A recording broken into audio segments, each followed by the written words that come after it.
Hello friends, welcome to DF design. Friends, ક્લાસમાં જ્યારે beginner student પ્લેકેટ્સ પટ્ટી બનાવે કુર્તીમાં, ત્યારે એ લોકોથી પ્લેકેટ્સ પટ્ટીમાં ફિનિશિંગ લાવવામાં ખૂબ જ પ્રોબ્લેમ થાય છે.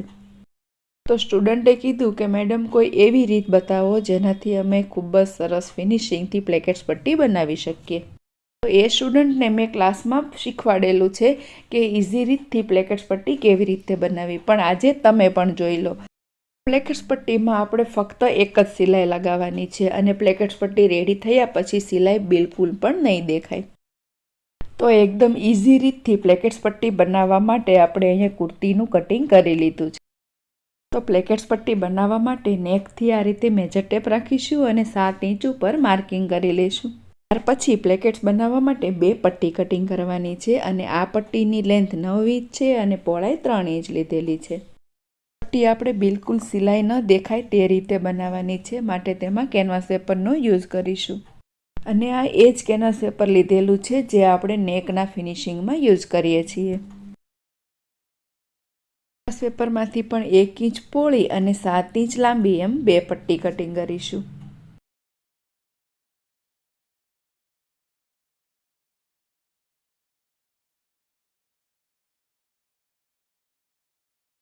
તો કેનવાસ પેપરની આ બંને પટ્ટીને જે કાપડની પટ્ટી છે તેમાં સેન્ટરથી આ રીતે લગાવવાની છે, જે તમે વિડીયોમાં જોઈ રહ્યા છો.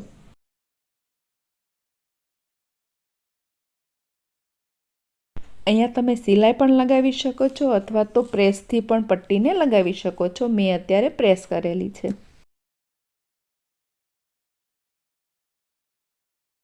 તો આ રીતે બંને પટ્ટી રેડી કરી લીધી છે અને હવે કુર્તીમાં માર્કિંગ કરીશું. જો તમે બિગનર્સ છો તો તમારે આ રીતે માર્કિંગ કરી અને પછી જ સિલાઈ લગાવવાની છે, જેથી ફિનિશિંગ વધારે સારું લાવી શકાય. આ પ્લેકેટ્સ પટ્ટી આપણે 1 ઇંચની રેડી કરવાની છે, માટે સેન્ટરથી બંને સાઈડ હાફ ઇંચ ઉપર માર્કિંગ કરી લઈશું. પ્લેકેટ્સ પટ્ટીની જ્યાં લેન્થ પૂરી થાય છે ત્યાં ત્રિકોણ માર્કિંગ કરવાનું છે અને એ માર્કિંગ કેવી રીતે કર્યું છે તે વ્યવસ્થિત આગળ બતાવેલું છે. વિડીયો બિલકુલ સ્કીપ કર્યા વિના જોજો.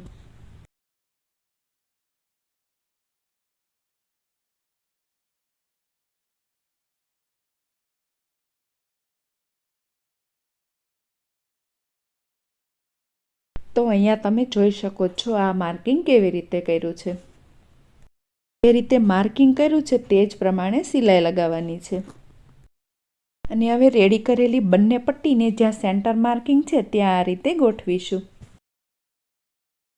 આગળ તમે જોયું કે સેન્ટર માર્કિંગની બંને સાઈડ આપણે હાફ ઇંચનું બીજું માર્કિંગ કરેલું.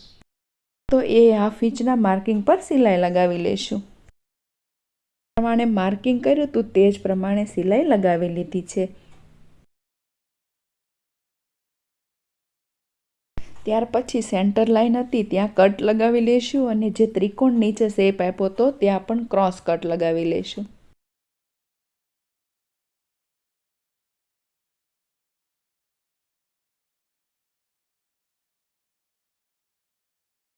આ રીતે વ્યવસ્થિત કટ લગાવી લીધા પછી જે ડાબી સાઈડની પટ્ટી છે તેને આ રીતે ફોલ્ડ કરીશું અને પટ્ટીનો જે નીચેનો ભાગ છે તેને આ રીતે કુર્તીની અંદર જવા દેશું. ત્યાર પછી બીજી પટ્ટીને પણ એ જ રીતે ફોલ્ડ કરી લઈશું. આ રીતે બંને પટ્ટીને વ્યવસ્થિત કરી ઉપર એક પિન લગાવી લઈશું, જેથી નીચે જે ફાઇનલ સિલાઈ લગાવવાની છે તે સરસ રીતે લગાવી શકાય.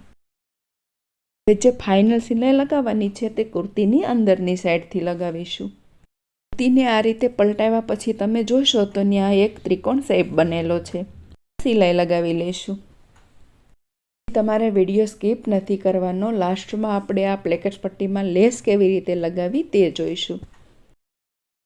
વિડીયોના સ્ટાર્ટિંગમાં તમને કીધેલું કે બિલકુલ સિલાઈ ન દેખાય તે રીતે આપણે ફક્ત એક સિલાઈ લગાવી અને પ્લેકેટ્સ પટ્ટી રેડી કરવાની છે. તો અહીંયા તમે જોઈ શકો છો બિલકુલ સિલાઈ ન દેખાય તે રીતે આપણે એકદમ સરળ રીતથી પ્લેકેટ્સ પટ્ટી રેડી કરી છે.